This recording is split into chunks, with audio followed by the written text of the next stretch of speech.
pembahasan kali ini kita akan membahas tentang tutorial penjarian suling lubang 6. Bisa dilihat sendiri ya, suling lubang 6. Kita akan membahas tentang penjarian pelong.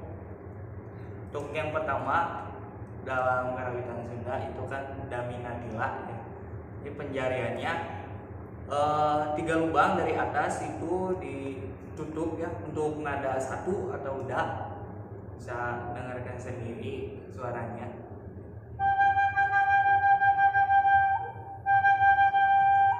Nah, itu da.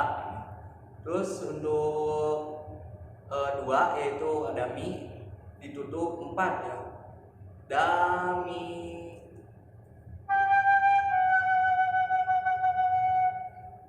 Terusnya ada na.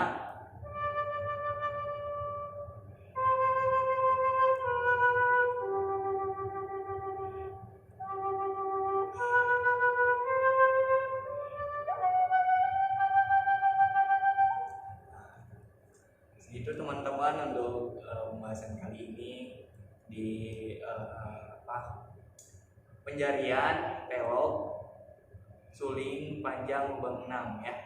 Terima kasih, jangan lupa subscribe.